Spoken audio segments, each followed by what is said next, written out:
마태복음 강의 7번째 시간으로 세례 요한이 남기고 간 사명의 흔적과 성령님의 은혜, 세례 요한이 남기고 간 사명의 흔적과 성령님의 은혜라는 제목을 가지고 말씀 전하겠습니다.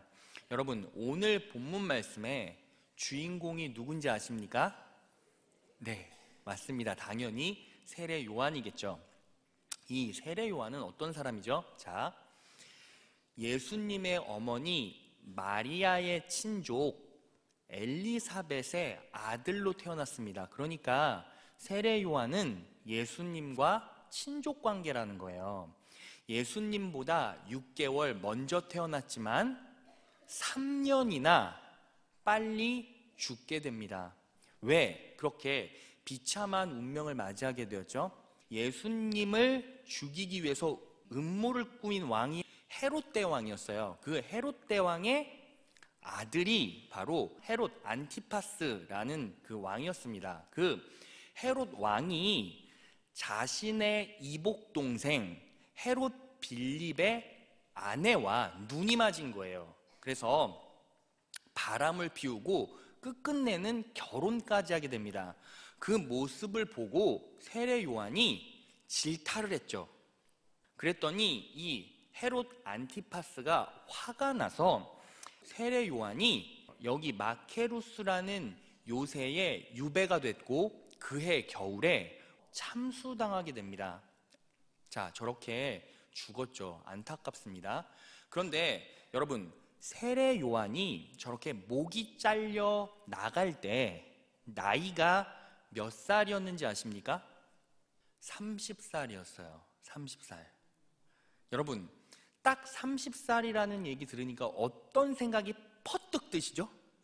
인생에서 꽃을 피워보지 못하고 허무하게 죽었구나라고 생각할 수밖에 없어요. 그런데 세례 요한의 삶을 평가한 예수님의 고백 안에는 극적인 드라마틱한 반전이 숨겨져 있어요. 누가복음 7장 28절입니다. 내가 너희에게 말하노니 여자가 낳은 자 중에 요한보다 큰 이가 없도다 라고 얘기를 해요.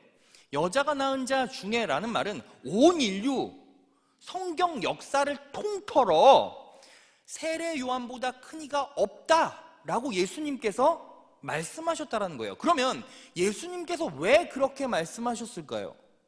너무나 간단해요. 세례 요한이 이 땅에 온 목적, 하나님께서 세례 요한에게 주신 사명을 전부 다 100% 감당하고 하나님 앞에 섰기 때문이에요. 여러분, 요즘 현대인들이 가장 중요하게 생각하는 것이 무엇입니까? 건강하게 오래 사는 거. 건강하게 오래 사는 것을 자기 삶에서 커다란 의미로 두면서 살아가고 있다는 거예요. 그런데 예수님께서는 사람의 인생 가치를 그렇게 평가하지 않죠. 어떻게 평가합니까? 얼마나 살았느냐가 중요한 것보다 어떤 가치를 자기의 삶에서 이루며 살았느냐가 훨씬 더 중요하다는 것이죠. 그래서 우리는 세례 요한의 삶을 바라보며 우리의 삶을 반추할 수 있어요. 우리는 어떠한 삶을 살았고 살아가고 있으며 살 것인가, 내 삶의 의미와 가치는 무엇인가 라는 것들을 생각해 봐야 한다는 것이죠. 그런 의미에서 저는 오늘 세례 요한이 남기고 간 사명의 흔적을 통해서 우리의 삶을 반추해보고 또 그 말씀에서 우리에게 주시는 진리를 여러분과 나눠볼 거예요. 그리고 세례 요한이 받았던 성령님의 은혜를 추적해보고 우리의 삶에 적용시켜 보겠습니다. 그래서 오늘 말씀이 우리에게 주시는 영적 지침은 3가지예요. 첫째, 예배를 드리는 성도의 모습. 둘째, 성도의 변치 않는 고백. 셋째, 사명자에게 주시는 은혜라는 거예요. 자, 하나씩 살펴보겠습니다. 첫째, 예배를 드리는 성도의 모습. 뭐라고 나와 있죠? 우리 다 같이 읽어볼까요? 시작! 망상을 없애고 말씀의 공급에만 집중하십시오. 오늘 본문 말씀 마태복음 3장 1절을 보겠습니다. 그때에, 여기서 그때라는 말은 30년 후를 얘기를 해요. 왜냐하면 자, 세례 요한이 회개의 복음을 선포하고 나서 예수님께 세례를 주고 그때부터 예수님께서 공적인 사역을 시작할 때, 가르침을 시작할 때 나이가 30세라는 거예요. 그때라는 말은 30년 후라는 거예요. 그래서 30년 후에 세례 요한이 이르러 유대 광야에서 전파하여 가로되라는 말씀을 했어요. 자, 여기서 전파라는 것은 동사로 캐리소라고 하는데 명사형으로는 캐리그마라는 거예요. 캐리그마는 고지하다, 선포하다라는 뜻이에요. 그래서 세례 요한이 유대 광야에서 선포하여 가로되라고 바꿀 수 있어요. 세번역 성경에는 그래서 선포하여 가로되라고 나와 있어요. 자, 세례 요한이 선포했던 건 지금으로 바꿔 말하면 설교라는 거예요. 그러면 선포의 특징이 무엇입니까? 특징은 뭐냐면 청중의 기호나 청중의 감정이나 청중의 관심을 고려하지 않아요. 그냥 선포되는 거예요. 이게 왜 중요하냐면 여러분, 이 시대를 살아가는 그리스도인이 교회를 선택할 때 어떤지 아십니까? 설교를 들어봐요. 그래서 그게 내 기호에 딱 들어맞아야 돼요. 무언가 내 귀를 즐겁게 해줘야 돼요. 그래야 그 교회에 등록한대요. 그건 온전한 제대로 된 그리스도인이 아니라는 거예요. 설교는 그냥 선포입니다. 들리는 거예요. 고지하는 거예요. 그렇기 때문에 어때요? 들었을 때 기쁠 수도 있지만 반대로 어때요? 아프거나 슬플 수도 있는 거예요. 히브리서 4장 12절에 보면 하나님의 말씀은 살았고 운동력이 있어 좌우의 날선 어떤 것보다도 예리하여 혼과 영과 뭐예요? 관절과 골수를 찔러 쪼갠대요. 찌르면 억, 쪼개면 아. 뭐예요? 아프고 아리겠죠. 왜? 내 영혼이 찔리고 쪼개지니까. 그럼에도 불구하고 말씀에 반응하는 성도들이 어떻게 변화됩니까? 말씀은 능력이 있기 때문에 말씀, 선포된 말씀이 내 영혼을 찌르고 잘라도 아파도 어떻게 됩니까? 그 영혼이 교정되기 때문에 결국 뭐가 있어요? 치료가 있다라는 거예요. 회복이 있다라는 거예요. 그래서 어떻게 됩니까? 성숙한 성도들은요, 메시지가 강력해도요, 그것을 능력으로 받아서 먹고요, 누리고요, 그걸 삶에 적용해서 승리할 수 있다는 거예요. 그게 뭐예요? 설교라는 거예요. 세례 요한은 선포했다라는 거예요. 뭐를? 회개의 소리를. 그런데 오늘 마태복음 3장 1절에서 주목해 보아야 할 단어가 있어요. 그때 세례 요한이 이르러 어디에서 전파했어요? 어디에서 선포했어요? 유대 광야에서. 보세요. 당시 유대인들은 마을이나 도시에서 군집 생활을 했어요. 그런데 요한은 어디에서 선포했어요? 광야에서. 그러면 세례 요한이 도시로 들어갔을까요? 아니면 유대인이 세례 요한에게 왔을까요? 유대인들이 세례 요한에게 와야 했다라는 것이죠. 어디로? 광야로. 그런데 광야는 어떤 특성을 가지고 있어요? 문명의 이기와 단절이 됐죠. 그래서 이 유대 광야는 이 시대에 교회의 모형이 돼요. 자, 성도들이 교회 오는 이유는 내가 가지고 있는 문제, 내가 가지고 있는 감정들을 다 싸들고 와서 여기 교회에서 다 풀어놓으려고 오는 게 아니에요. 세상에 있는 무거운 짐, 세상에 내가 가지고 있는 마음의 문제, 정신의 문제 다 내려놓고 뭐만? 하나님의 음성만 듣기 위해서 오는 곳이 어디다? 교회라는 거예요. 교회. 왜 그렇죠? 여러분, 그리스도인의 정체성이 무엇입니까? 그리스도인의 정체성은 결국 뭐예요? 내 삶은 무엇으로 승리할 수 있다? 말씀으로 승리할 수 있다. 내 인생은 말씀만으로 된다. 이게 뭐예요? 성도의 표지라는 거예요. 광야하면 생각나는 게 무엇입니까? 이스라엘 백성들이 430년의 애굽의 노예로 갇혀 있다가 예수님께서 모세를 부르세요. 그래서 모세를 통해서 이스라엘 백성들을 탈출시키고 홍해를 건너 어디로 모이게 하시죠? 광야로 모이게 하시잖아요. 모이게 하신 이유가 뭘까요? 신명기 8장 2절에서 3절. 내 하나님 여호와께서 이 40년 동안에 너로 광야의 길을 걷게 하신 것을 기억하라. 이는 너를 낮추시며 너를 시험하사 내 마음이 어떠한지 그 명령을 지키는지 아니 지키는지 알려 하심이라. 너를 낮추시며 너를 줄이게 하시며 또 너도 알지 못하며 내 열조도 알지 못하던 만나를 내게 먹이신 것은 사람이 떡으로만 사는 것이 아니오 여호와의 입에서 나오는 모든 말씀으로 사는 줄을 너로 알게 하려 하심이니라.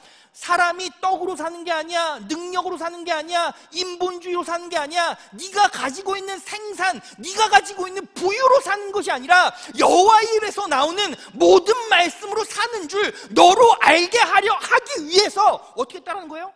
광야로 부르셨다는 거예요. 말씀만으로 됩니다. 말씀만으로 나는 이 땅에서 승리할 수 있습니다. 말씀만으로 내 장애를 극복할 수 있습니다. 말씀만으로 나는 회복될 수 있습니다. 치유될 수 있습니다. 이것을 하나님의 존전에서 확인하는 게 뭐예요? 바로 예배라는 것이죠.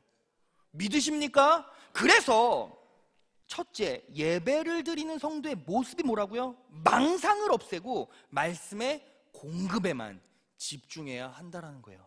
다른 거 생각하지 마세요. 무거운 짐 들고 들어오지 마세요.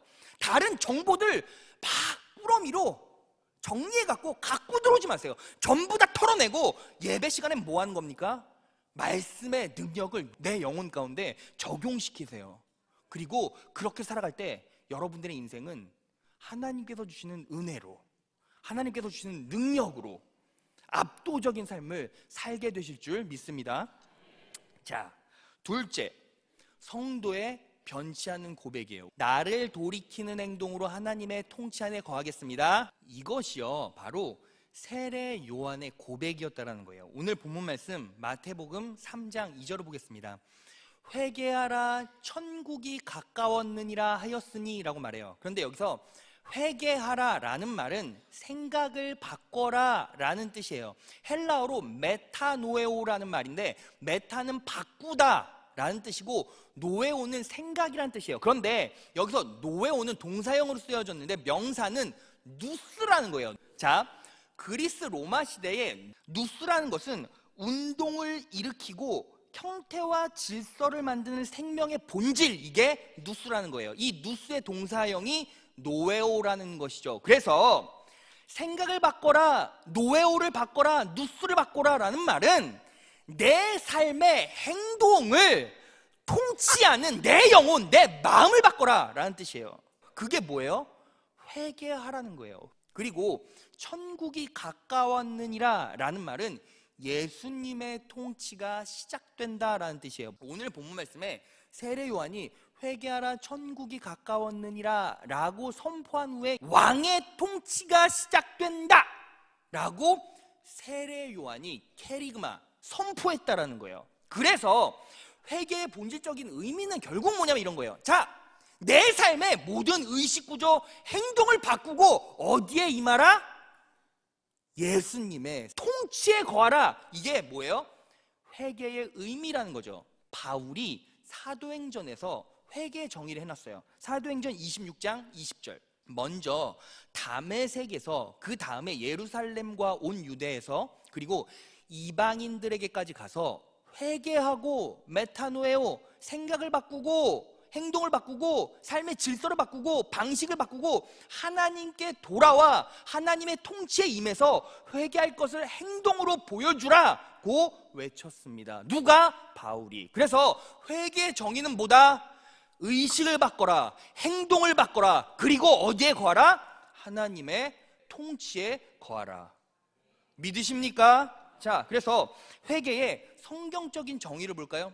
생각을 바꾸고 나를 돌이키는 행동으로 하나님의 통치 안에 거하는 것, 이게 뭐예요? 회개의 성경적 정의라는 거예요. 여러분, 회개가 왜 중요한 거냐면 회개하고 예수 그리스도의 통치 안에 들어간 사람은 누가 책임져 주세요? 하나님께서 책임져 주세요. 내가 하나님의 통치 안에 거하는 것, 이게 뭐의 시작이에요? 능력의 시작이에요. 이게 뭐의 시작이에요? 회복의 시작이에요. 이게 뭐의 시작이에요? 문제 해결의 시작이라는 거예요. 그래서 회개가 왜 중요합니까? 회개는 변화된 삶의 시작점이 되기 때문이에요. 그럴 때 어떻게 됩니까? 하나님께서 우리의 삶을 책임져 주신다는 거예요.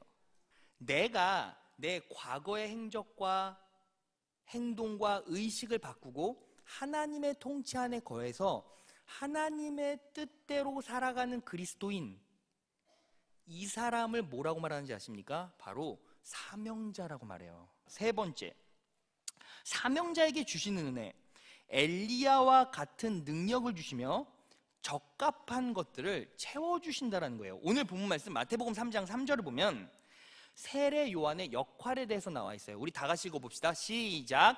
저는 선지자 이사야로 말씀하신 자라. 일러스되 광야에 외치는 자의 소리가 있어 가로되 너희는 주의 길을 예비하라. 그의 첩경을 평탄케 하라였느니라. 지금 세례 요한의 역할이 뭐예요? 주의 길을 예비하는 거, 주의 사역을 준비하는 거, 그리고 그의 첩경을 평탄케 하는 거예요. 그걸 누가 예언했어요? 선지자 이사야가 예언했다라는 것이죠. 그런데 여러분, 주의 길을 준비했다라는 건 알죠? 그런데 그의 첩경을 평탄케 했다라는 건 뭐예요? 여러분, 첩경이 뭔지 아십니까? 첩경은 지려 밟아서 만든 길을 말해요. 지려 밟아서 만든 길. 이게 무슨 뜻이냐면, 여러분, 우리 등산 가지 않습니까? 여러분, 산에 초입부에 딱 이르면 뭐가 보입니까?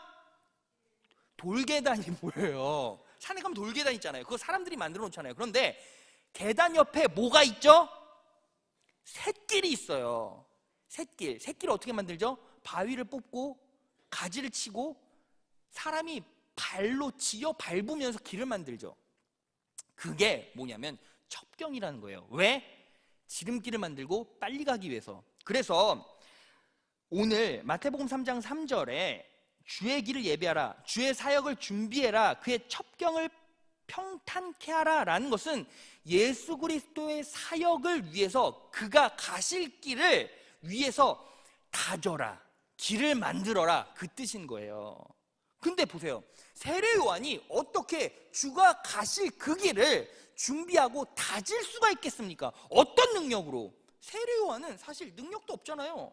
세례 요한은 가진 것도 없어요. 힘도 없어요. 그냥 시대의 권력에 목 잘려나가는 연약한 사람이라는 거예요. 그럼에도 불구하고 어떻게 하나님의 일을 퍼펙트하고 제대로 완벽하게 감당할 수 있었을까요? 자, 이 의미를 알려면 오늘 말씀이 인용되어 있는 이사야 40장을 봐야 돼요. 이사야 40장 3절에서 5절 제가 읽겠습니다. 외치는 자의 소리여 가로되 너희는 광야에서 여호와의 길을 예비하라. 사막에서 우리 하나님의 대로를 뭐하라고요? 뭐하라고요? 평탄케 하라. 평탄케 하라는 뭐예요? 명령이죠. 4절 골짜기마다 도두어지며, 자, 움푹 패인 골짜기가 채워진대요. 산마다, 작은 산마다 낮아지며 산이 깎아진대요. 고르지 않는 곳이 평탄케 되며 험한 곳이 평지가 뭐요? 될 것이오. 자, 평탄케 하라 명령으로 얘기했는데 될 것이오는 뭐예요? 약속인 거예요. 약속. 그래서 5절 여호와의 영광이 나타나고 모든 육체가 그것을 함께 보리라. 대저 여호와의 입이 말씀하셨느니라. 세번역 성경으로 우리 다 같이 읽겠습니다. 시작. 주님의 영광이 나타날 것이니 모든 사람이 그것을 함께 볼 것이다. 이것은 주님께서 친히 약속하신 것이다. 하나님께서 명령하셨어요. 야, 평탄케. 그러면 어떻게 될 거야? 하나님께서 약속해 주실 거야. 이 말은 뭐예요? 인간의 능력으로 하는 게 아니라는 거예요. 하나님의 사역은 인간의 능력으로 하는 게 아니라, 인간의 의지가 개입된 것이 아니라, 인간이 하나님의 은혜에 반응해서 하기로 작정하면 누가 하신다라는 거예요? 하나님께서 하신다라는 거예요. 믿으십니까?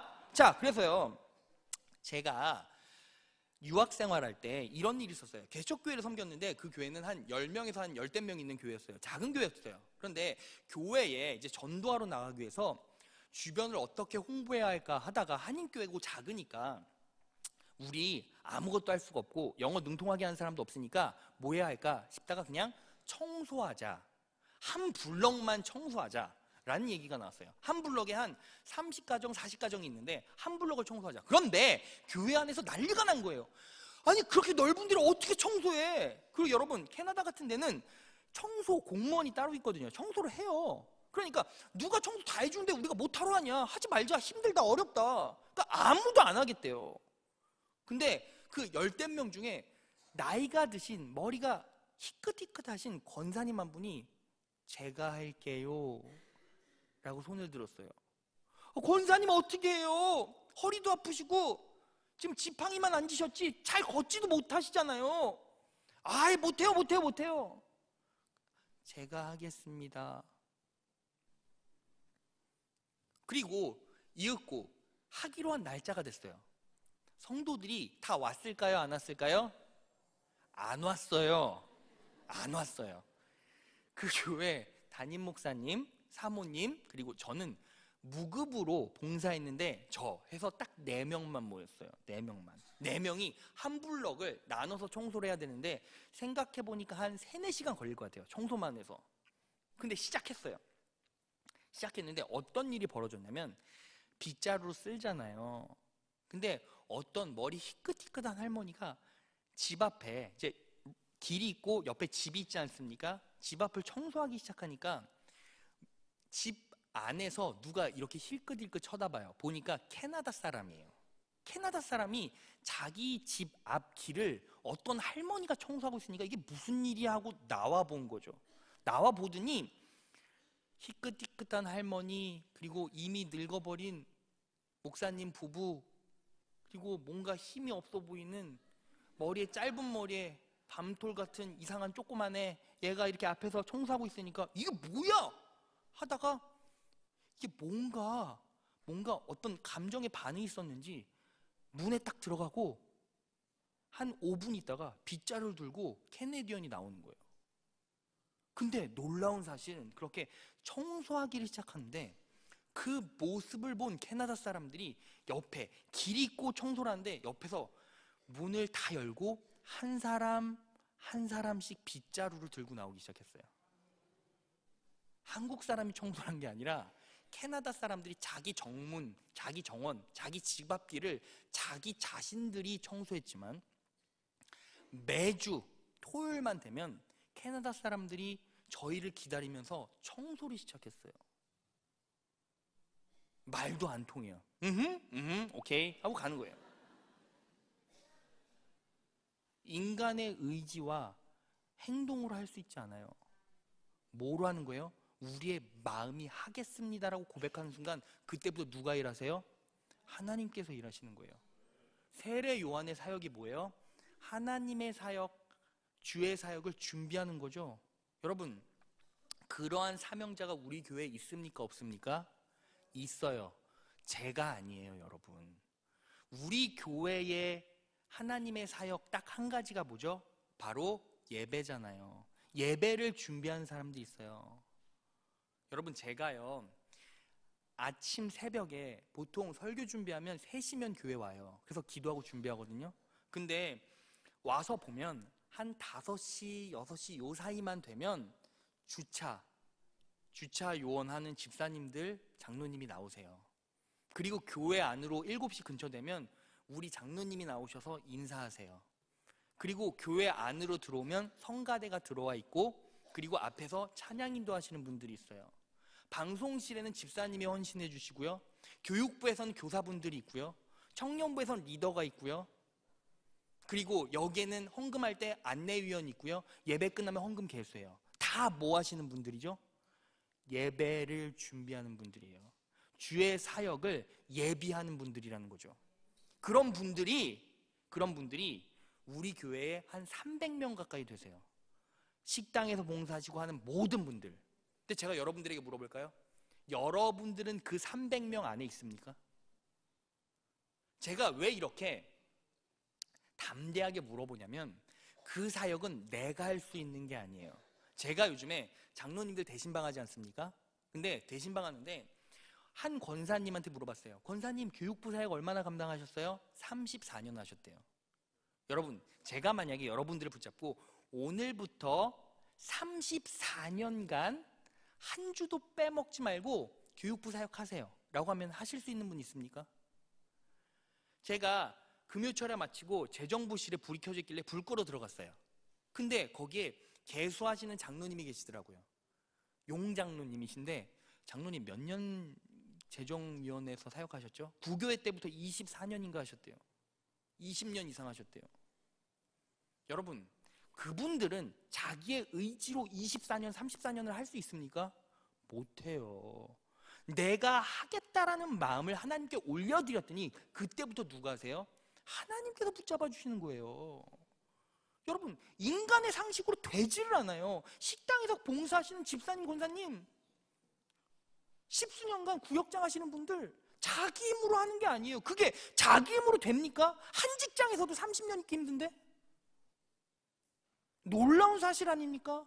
그분들이 다 증인이에요. 그분들이 다 증거예요. 뭐예요? 하나님께서 주시는 놀라운 은혜에 반응해서 기적으로 살아가는 분들이죠. 근데 보세요, 그러한 사람이 본문의 세례 요한이라는 거예요. 그 세례 요한에게 하나님께서, 성령님께서 실질적으로 어떠한 능력을 주셨는지 볼까요? 자, 마태복음 11장 13에서 14절이에요. 모든 선지자와 및 율법이 예언한 것이 요한까지니 만일 너희가 즐겨 받을진대 오리라 한 엘리야가 곧 이 사람이니라. 요한이 엘리야래요. 그러면 요한은 어떤 능력이 있었습니까? 엘리야의 능력이 있었겠죠. 엘리야가 어떤 사람이죠? 바알 선지자 450명과 싸워서 이긴 사람이에요.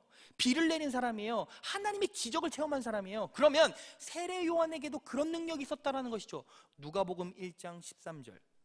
천사가 일러가로되 사가랴여 무서워 말라. 너희 간구함이 들린지라. 내 아내 엘리사벳이 내게 아들을 낳아주리니 그 이름을 요한이라 하라.